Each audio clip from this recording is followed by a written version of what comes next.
नमस्कार, मैं हूं आशीष पांडे और 3 बजे की 3 बड़ी खबरों में सबसे पहले बात करेंगे आजम खान की। आजम खान की जौहर यूनिवर्सिटी पर बुलडोजर एक्शन की कार्रवाई की तैयारी है। आजम खान को बड़ा झटका लगा है।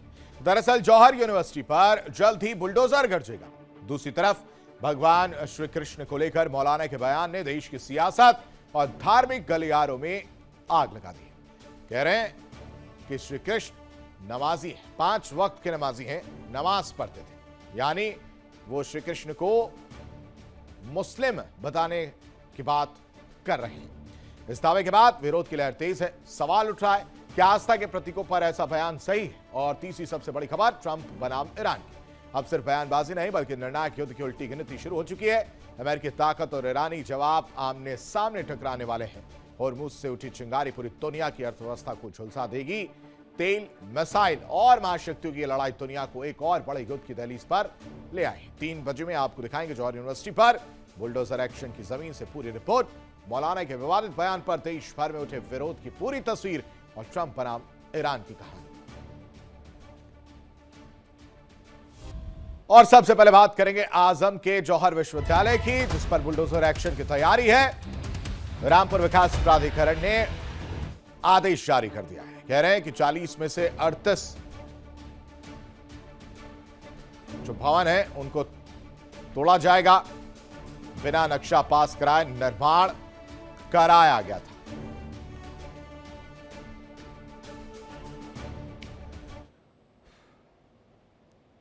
और इसी पूरे मामले पर जौहर यूनिवर्सिटी पर डिप्टी सीएम ब्रजेश पाठक का भी बयान सामने आया। कह रहे हैं कानून व्यवस्था से ऊपर कोई नहीं है, कानून व्यवस्था सरकार की प्रतिबद्धता है। ब्रजेश पाठक डिप्टी सीएम ने यह बयान दिया इस पूरे मामले पर।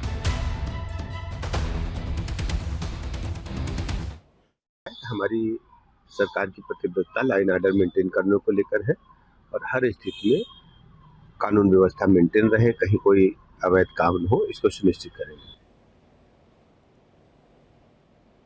अब इस मामले पर एआईएमआईएम का भी सरकार पर हमला देखने को मिला। कह रहे हैं कि जौहर नाम की वजह से कार्रवाई हो रही है।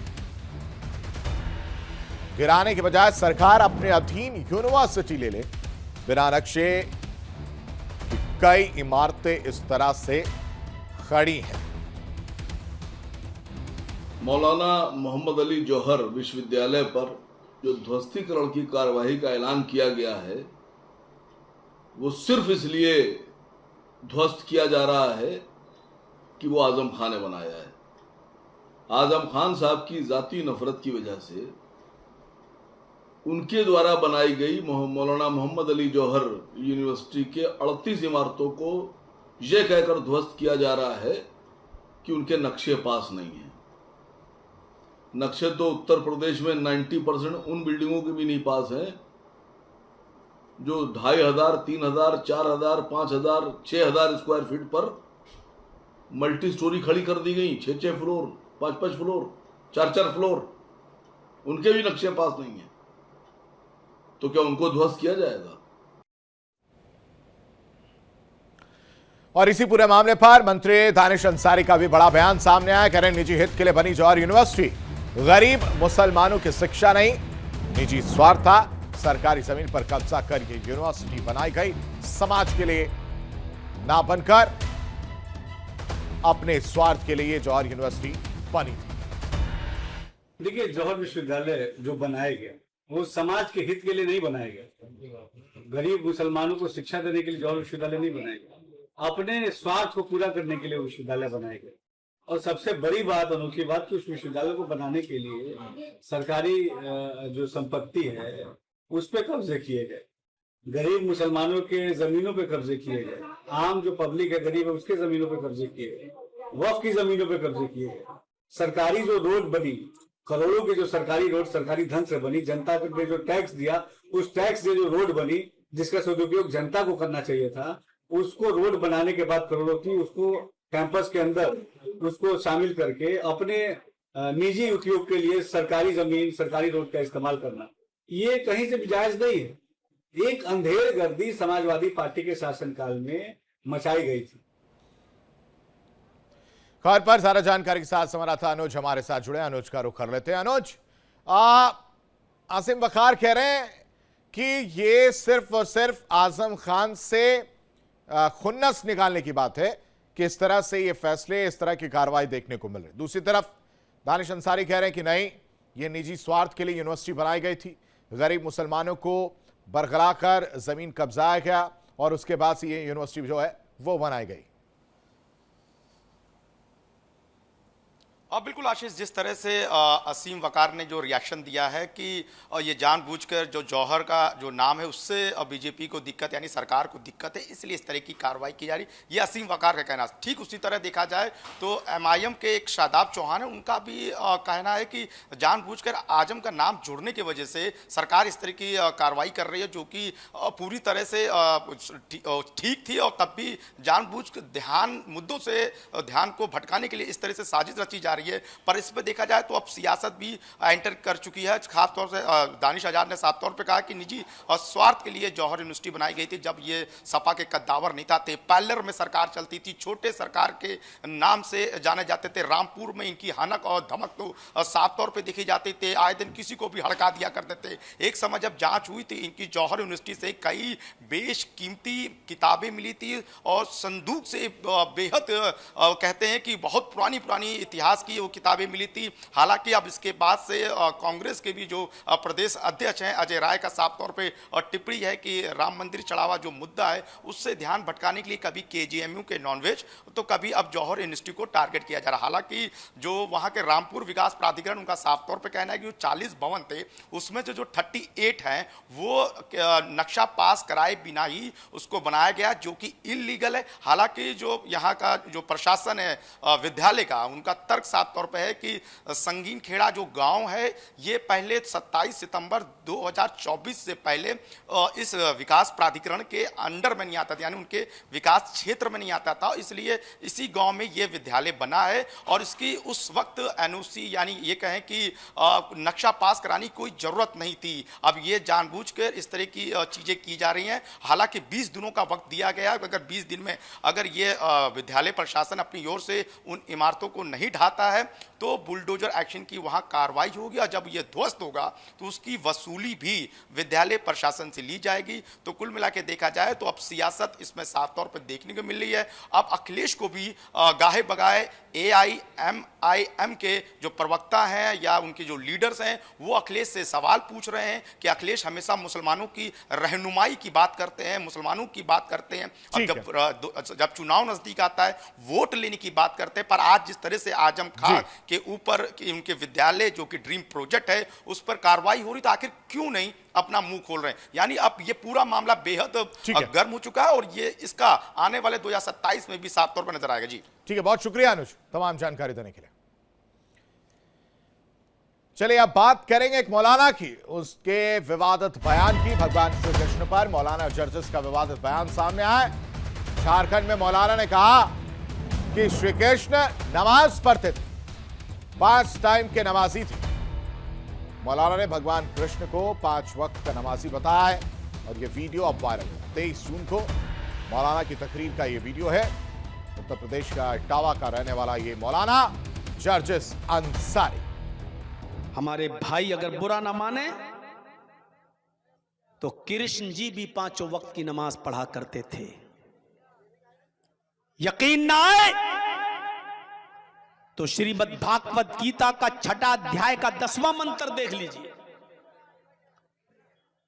योगी उज्जीत सततमात्मानं रहस्य स्थिता एकाकी अच्युतात्मा निराशीर परिग्रह,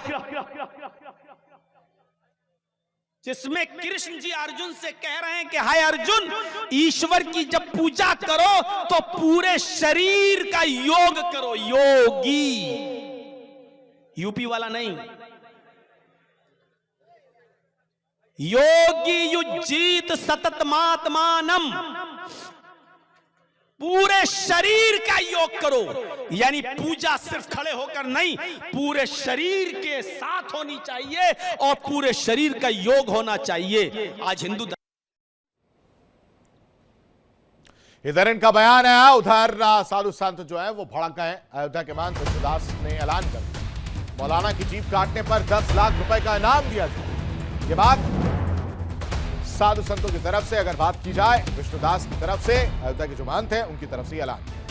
इटावा का एक मौलाना भगवान श्री कृष्ण के बारे में बोल रहा है कि ये मुसलमान हैं और नमाजी हैं, इस तरीके से बोला है। ऐसे मौलाना का जो जीभ काट के लाएगा उसको 10 लाख रुपए इनाम दिया जाएगा।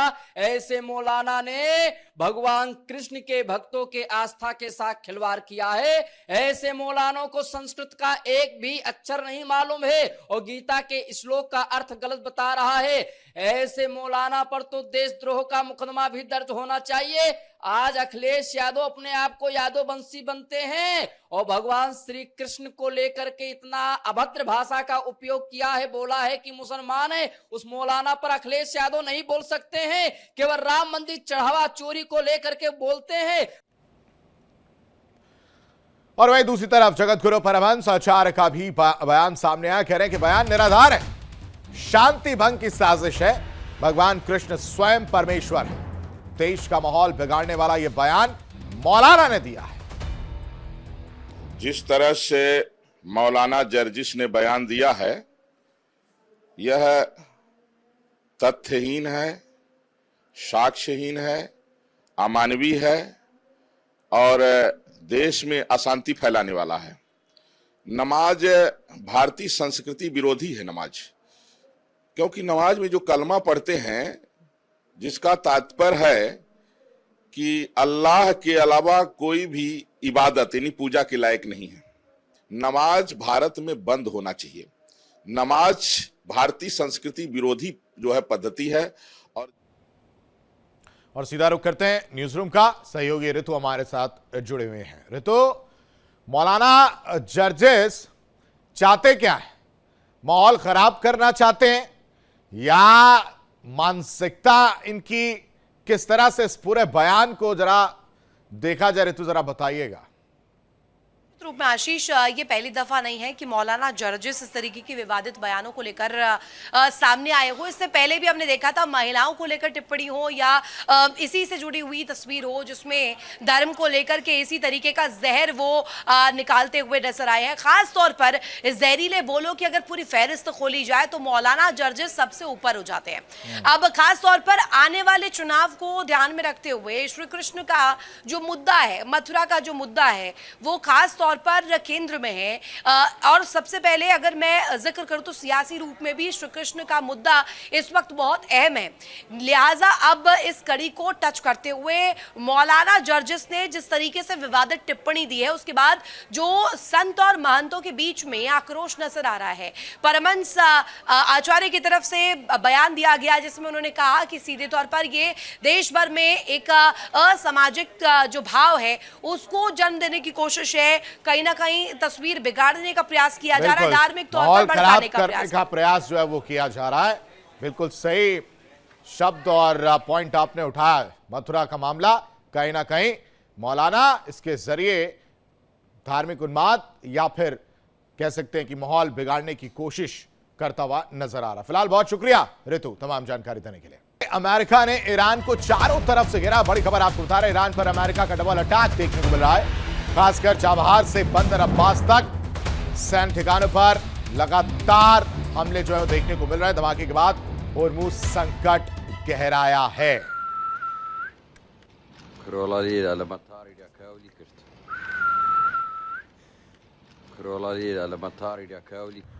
तो लगातार पिछले 7 दिनों की अगर बात की जाए तो लगातार अमेरिका की तरफ से ईरान पर अलग अलग जगहों पर हमले जो है वो देखने को मिल रहे हैं।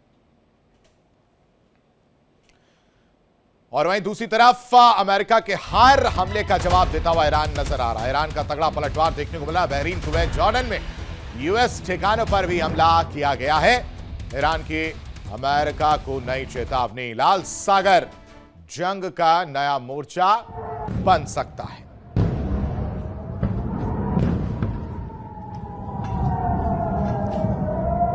एक तरफ अमेरिका हमला कर रहा है, दूसरी तरफ ईरान भी पलटवार कर रहा है। लेकिन जो सबसे महत्वपूर्ण सवाल वो ये कि आखिर इस युद्ध का हल क्या है, और इसी सवाल का जवाब तलाश लेते हैं। न्यूज रूम का रुख करते हैं। मीनाक्षी रजत हमारे साथ, हमारी सहयोगी जुड़ी हैं। मीनाक्षी, बात की जाए हमले की तो ये तो चल रहा है, ये ऐसा लग रहा है कि फिर से सारी कहानी वही हो रही है, देजा वू वाली जो कहानी वो देखने को मिल रही है। 28 तारीख से लेकर अब तक बीच में शांति होती, फिर वही चीजें रिपीट हो रही। जो जरूरी हो जाता वो ये कि इसका रास्ता क्या है, कहां जाकर ये नाराजगी, गुस्सा या ईगो सेटिस्फेक्शन ठंडा पड़ता हुआ नजर। जब इस युद्ध की शुरुआत हुई थी आशीष 28 फरवरी 2026 को, तब मुझे बहुत अच्छे से याद है कि हम जितने भी एक्सपर्ट से बात कर रहे थे वो लगातार एक ही बात कह रहे थे कि ये युद्ध लंबा चलेगा। जब युद्ध विराम हो गया तब भी एक्सपर्ट्स की तरफ से यही कहा जा रहा था कि ये युद्ध अभी खत्म नहीं हुआ है। और अब तो तैयारी सीधे सीधे कंपैरिजन वियतनाम और अफगानिस्तान से बैठा करके देखा जा रहा है कि ये तैयारी बहुत लंबी है, ये युद्ध अभी बहुत जल्द समाप्त नहीं होने वाला है, क्योंकि अमेरिका का जो ईगो है वो अभी तक सेटिस्फाई नहीं हुआ है, वो इस बात पर सहमत ही नहीं हो पा रहा है, वो अपने आप को मना ही नहीं पा रहा है कि उसने एक तरफा एमओयू को साइन कर दिया। इसीलिए देखिए कि अंकारा में, तुर्की की राजधानी में, किस तरीके से उन्होंने सीधे सीधे से रद्दी की टोकरी में फेंक दिया और जिस तरीके से वो हमले कर रहे हैं। और दूसरी तरफ ईरान भी पलटवार करते हुए नजर आ रहा है। जॉर्डन हो, बहरीन हो, कतर हो, हर जगह उसकी तरफ से तबाही लाई जा रही है। मिडिल ईस्ट की कंट्रीज को सामने आकर के ये कहना पड़ रहा है कि हम ईरान के दुश्मन नहीं है। तो ईरान भी सामने से यही कह रहा है कि अगर आप अमेरिका को अपना एयर स्पेस, एयरबेस इस्तेमाल करने के लिए देंगे तो हम तो पलटवार करेंगे। और वो इसी लिहाज से बार बार हमले करते जा रहा है और अब लड़ाई थोड़ी आगे बढ़ चुकी है। ठीक है मीनाक्षी, बहुत शुक्रिया तमाम जानकारी देने के लिए। और यहाँ रुकते बहुत छोटे से ब्रेक के लिए। देखिए इंडिया डेली 24/7 अब आपकी स्मार्ट टीवी पर। इंडिया डेली मौजूद है सभी डिजिटल प्लेटफॉर्म पर लाइव और लगातार। इंडिया डेली 24/7 हर दिन राष्ट्र को समर्पित।